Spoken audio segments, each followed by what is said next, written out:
Sir फरमा दीजिएगा कि यकीनी तौर पर ये पाबंदियां अपनी जगह पहले से मौजूद थीं, लेकिन इन पे अमल दरामद नहीं हो रहा था। लेकिन एक ऐसे वक्त पर इनको नाफिजुल अमल करना, इसको कोर्ट रिपोर्टर्स किस तरह देख रहे हैं, यूट्यूबर्स किस तरह देख रहे हैं? बहुत शुक्रिया महर। मेरे ख्याल में जो आज की जो खबरें हम सुनते रहे हैं इस्लामाबाद में, ख़ास तौर पे जो 3 जो तालीमी इदारे हैं उनको बंद किया गया है, सिक्योरिटी अलर्ट्स थे, सिक्योरिटी थ्रेट्स थे, और फिर बड़ी गैर मामूली किस्म की सरगर्मियाँ हुई हैं। आज एक बॉम्ब डिस्पोजल स्क्वाड भी सुप्रीम कोर्ट में आया और जजेस ब्लॉक की तरफ गया है। तो ये जो नोटिफिकेशन आज सामने आया है इसको भी मैं इसी कॉन्टेक्स्ट में देखूंगा। मुझे इसलिए भी ये कहने में कोई हार नहीं कि ये जितनी भी बातें इस आज के नोटिफिकेशन में की गई हैं, ये ऑलरेडी सुप्रीम कोर्ट की जो मुख्तलिफ जगह हैं वहाँ पे ये इंस्ट्रक्शंस और हदायत आवेजा रही हैं और होती भी हैं। ये और बात है कि पहले थोड़ी सी लचक दिखाई जाती रही है। मिसाल के तौर पे ये सिक्योरिटी चेकिंग का जहाँ तक ताल्लुक है, बैग की सर्चिंग का, तो ऑलरेडी स्कैनर मौजूद है, बैग सर्च होते हैं। मैं भी जब बैग लेके कोई जाता हूँ तो वहाँ स्कैनर के अंदर उसकी तलाशी होती है और स्कैनर के अंदर से गुजारते हैं जो भी सामान है, तो वो ऑलरेडी वो भी हो रहा है। और फिर जो वीडियो क्लिप्स और इंटरव्यूज जो है सुप्रीम कोर्ट की इमारत के अंदर, उसके हवाले से पहले ही सुप्रीम कोर्ट की इमारत में मुख्तलिफ जगहों पे वो नोटिस आवेजा हैं जिसमें लिखा हुआ है कि सुप्रीम कोर्ट की इमारत में वीडियो रिकॉर्डिंग पे ममानियत है। अब उसमें होता ये था कि हम थोड़ी सी लिबर्टी ले लेते थे, कोर्ट रूम के बाहर आते वकला के साथ हम मोबाइल से रिकॉर्ड कर लेते थे, क्योंकि मोबाइल इमारत के अंदर ले जाने की इजाज़त है लेकिन कमरा अदालत में नहीं है।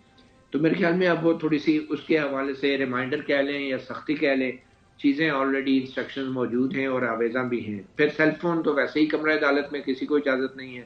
अभी भी कोई नहीं ले जा रहा था, आज तक कोई कमरा अदालत में सेल फोन लेकर नहीं गया। सिर्फ जब कोई लाइव टेलीकास्ट होती है तो उस वक्त कैमरे जो हैं अलाउ किए जाते हैं स्पेशली, और वो भी सिर्फ पाकिस्तान टेलीविजन के। तो ये भी कोई नई इंस्ट्रक्शन नहीं है। और इसमें ये जो कहा गया है कि खास जो कोई हियरिंग होगी तो उसमें स्पेस लिमिटेड होती है, ऑब्वियसली ये जैम पैक्ड होते हैं कमरे, तो उसमें फिर एक एक टीवी चैनल से 2-2 लोग भी आते हैं। तो उसमें कहा गया है कि फिर सिर्फ मखसूस जो हर चैनल का कम से कम एक रिपोर्टर उसको अकोमोडेट किया जाएगा। उसमें भी हम अमली तौर पे अगर देखें तो मेरे ख्याल में कोई इतनी सख्ती से फॉलो नहीं हो पाता। तो मैं ये समझता हूँ कि ये जो सिक्योरिटी इंस्ट्रक्शंस हैं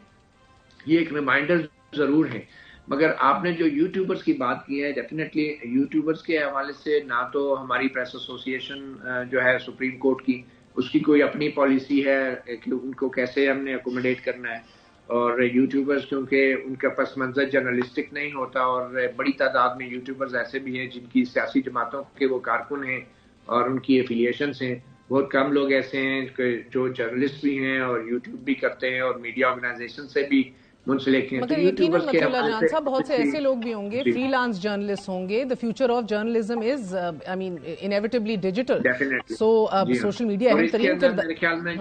जो जर्नलिस्ट हैं उनके लिए भी गुंजाइश अभी भी है। जाहिर बात है, अभी भी एक लिस्ट उन्होंने शाम को ही जारी की है जिसमें उन्होंने बताया है कि सुप्रीम कोर्ट पहले भी बहुत फैसिलिटेट करती रही है, और उसमें फ्रीलांस जर्नलिस्ट और फॉरेन मीडिया के जर्नलिस्टों के भी नाम हैं। जब कोई बड़ा केस आता है तो उसके लिए सुप्रीम कोर्ट स्पेशली जो फ्रीलांस जर्नलिस्ट हैं या फॉरेन मीडिया उनको अकोमोडेट करती है। तो सच्ची बात यह है कि जो आजकल सिक्योरिटी के हालात हैं, मैं तो उस चीज से इस सारे रिमाइंडर को, मैं इसको रिमाइंडर कहूंगा, कोई फ्रेश इंस्ट्रक्शन नहीं कहूंगा, जो जारी की गई हैं। और एक रूटीन का एक रूटीन की आज कार्रवाई और चेकिंग हुई है सुप्रीम कोर्ट में, जो आप सिक्योरिटी के हवाले से बता रहे हैं, या इस तरह की कोई इंटेलिजेंस थी?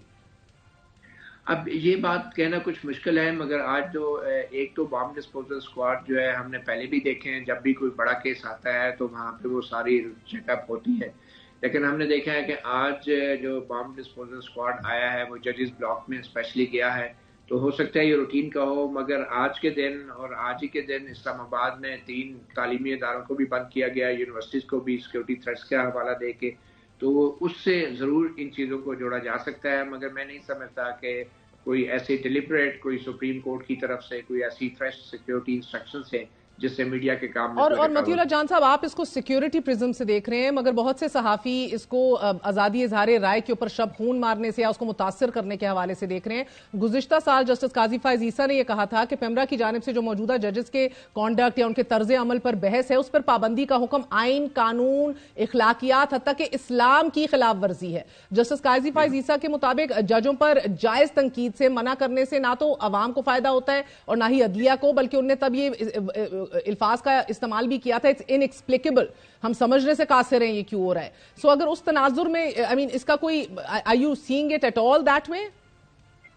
आई थिंक मैं इसको उस तनाजुर में नहीं देखूंगा। इसमें कोई शक नहीं कि चीफ जस्टिस काजी फायज ईसा एक खास मखसूस जाविये से मीडिया के रोल को देखते हैं और उनको शिकायत रही हैं मीडिया के हवाले से कि वो फैक्ट्स और ओपिनियन को, खास तौर पे जो यूट्यूब का कंटेंट है उसके ऊपर फैक्ट्स और ओपिनियन को मिक्स कर दिया जाता है, उसको अलग से डिफाइन नहीं किया जाता। ये उनका गिला जरूर रहा है। और हाल ही में जो अभी बल्ले के निशान की वापसी के बाद जो उन पे शदीद तनकीद हुई है, और हमने देखा है कि वफाकी हुकूमत ने एक GIT बनाने का ऐलान किया, और आज तो वफाकी वज़ीर इत्तलाआत ने खसूसी तौर पे एक प्रेस कॉन्फ्रेंस भी की है जिसमें ये इंतबाह किया गया है कि कार्रवाई होगी ऐसी सोशल मीडिया के ऊपर जो नाज़ेबा किस्म के अल्फाज इस्तेमाल किए जाएंगे सुप्रीम कोर्ट के जजेस के खिलाफ। तो मेरे ख्याल में ये यकीनन इसका एक चिलिंग इफेक्ट तो होता है, मगर मैं फिर भी ये नहीं, इसको ऐसे नहीं देख रहा कि ये जो आज का जो सिक्योरिटी इंस्ट्रक्शंस सर, आप माहौल मुल्क का जानते हैं, इलेक्शंस में 16 दिन बाकी रह गए हैं, अहम तरीन सियासी मामलात जो हैं वो अदालतों में तय पा रहे हैं, तो इजहार राय की आज़ादी वैसे ही एक बुनियादी हक है टू बिगिन विद। क्या एक ऐसे कमीशन का कोई जवाज है जो अदलिया को तनकीद से बचाए और इख्तलाफी आवाज़ों और या बहस को दबाने की कोशिश करे? में महर जो FIA है और जो पीका का कानून है, और उस पीका के कानून को इस्लामाबाद हाई कोर्ट ने, खास तौर पे चीफ जस्टिस जो थे उस वक्त इस्लामाबाद हाई कोर्ट के जस्टिस असम अनिल्ला, उन्होंने बड़े क्लियरली इंटरप्रेट कर दिया है कि किस तरीके से उस कानून का इस्तेमाल होगा, क्या प्रोसीजर होगा, नोटिस होगा, इंक्वायरी होगी। मगर ये जिस तरीके से वफाकी हुकूमत जानबूझ के प्रेस कॉन्फ्रेंस कर रही है और फिर जिस तरीके से वकला की तंजीमों को इस्तेमाल किया जा रहा है, उससे एक चिलिंग इफेक्ट जरूर क्रिएट हो रहा है। और मेरे ख्याल में ये जो वफाकी हुकूमत है ये जानबूझ के सुप्रीम कोर्ट के जजेस को और खास तौर पर चीफ जस्टिस काजी फायज ईसा को एक ऐसी एम्बैरेसिंग पोजीशन में लाना चाहती है जिससे तासुर मिले कि सुप्रीम कोर्ट या चीफ जस्टिस जो है वो मीडिया की आजादी के खिलाफ है। या ओवरली सेंसिटिव एंड क्रिटिसिज्म को, तो आप इसमें वफाकी हुकूमत का किरदार देख रहे हैं, मिस हैंडलिंग देख रहे हैं? मैं समझता हूं कि वफाकी हुकूमत जानबूझ के चीफ जस्टिस काजी फायज ईसा को एक एम्बैरेसिंग पोजीशन में लाना चाह रही है और एक इस तरह का सियासी गैर यकीनी को बढ़ावा देना चाह रही है कि जिसके बाद शायद 8 फरवरी के इलेक्शन अगर नहीं भी होते तो चीफ जस्टिस फायज ईसा उस वक्त तक मीडिया के मद्दे मुकाबल ऐसे खड़े किए जाएं कि जिसके बाद मीडिया भी 8 फरवरी के इलेक्शन ना होने के ऊपर चीफ जस्टिस काजी फायज ईसा के साथ खड़ा हो। बहुत बहुत शुक्रिया, मतीउल्लाह जान हमारे साथ मौजूद थे।